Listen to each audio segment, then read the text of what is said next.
సంధ్య theatre incident twist మీద ట్విస్ట్తో సాగుతోంది. ఈ ఘటనకు సంబంధించి మరోసారి అల్లు అర్జున్కు పోలీసులు నోటీసులు ఇచ్చారు. రేపు ఉదయం 11 గంటలకు రావాలని ఆదేశించారు. డిసెంబర్ 4న జరిగిన తొక్కిసలాట ఘటనలో రేవతి చనిపోగా ఆమె కొడుకు శ్రీతేజ్ పరిస్థితి ఇంకా విషమంగానే ఉంది. హాస్పిటల్లో ఉన్నాడు అబ్బాయి. ఈ ఇన్సిడెంట్లో అరెస్ట్ అయిన అల్లు అర్జున్ హైకోర్టు నుంచి 4 వారాల మధ్యంతర బెయిల్ మీద తెచ్చుకుని ప్రస్తుతం బయట ఉన్నారు. ఇప్పటికే ఈ ఘటనలో అల్లు అర్జున్ను చిక్కడపల్లి పోలీసులు అరెస్ట్ చేశారు. దాంతో ఆయన హైకోర్టులో క్వాష్ పిటిషన్ వేశారు. న్యాయస్థానంలో పోటాపోటీగా వాదనలు జరిగాయి. ఆలోపే ఆయన అరెస్ట్, బెయిల్, అలాగే 4 వారాల బెయిల్, మధ్యంతర బెయిల్ తోటి ఇంటికి వెళ్ళడం ఇవన్నీ కూడా జరిగిపోయినటువంటి పరిస్థితి. మళ్ళీ నోటీసులు ఇచ్చారు. రేపు విచారణకు రావాలని చెప్పి పోలీసులు అల్లు అర్జున్కు నోటీసులు ఇచ్చినటువంటి బ్రేకింగ్ న్యూస్ మనం చూస్తూ ఉన్నాం. 4 వారాల మధ్యంతర బెయిల్లో ఉన్నారు అల్లు అర్జున్.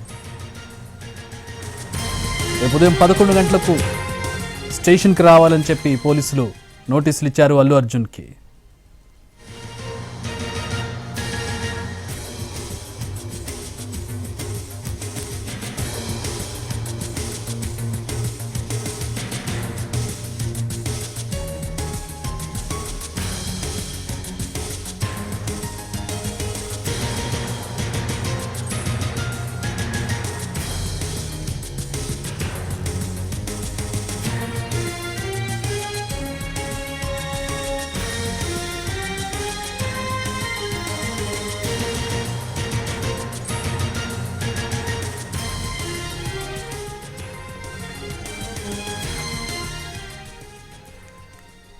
సంధ్య థియేటర్ ఇన్సిడెంట్కి సంబంధించిన మరో బ్రేకింగ్ చూస్తున్నాం. ఈ ఘటనకు సంబంధించి మరోసారి అల్లు అర్జున్కు పోలీసులు నోటీసులు ఇచ్చారు. రేపు ఉదయం 11 గంటలకు రావాలని పోలీసులు ఆదేశించారు. డిసెంబర్ 4న జరిగిన తొక్కిసలాట ఘటనకు సంబంధించి ఒక మహిళ చనిపోగా ఆమె కుమారుడు శ్రీతేజ్ పరిస్థితి ఇంకా విషమంగా ఉంది. ఈ ఇన్సిడెంట్లో అరెస్ట్ అయిన అల్లు అర్జున్ హైకోర్టు నుంచి 4 వారాల మధ్యంతర బెయిల్ తెచ్చుకున్నారు.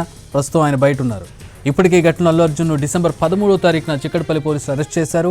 ఆ రోజు జరిగిన హైడ్రామా అందరికీ గుర్తుండే ఉంటుంది. న్యాయస్థానంలో పోటాపోటీగా వాదనలు జరిగాయి. అల్లు అర్జున్ లాయర్ ఆయన తరపు వాదించినటువంటి విషయాలు, అలాగే అటు పోలీసుల తరపు వాదించినటువంటి లాయర్ కానీ చాలా తీవ్రమైనటువంటి వాదోపవాదాలు జరిగాయి. అటు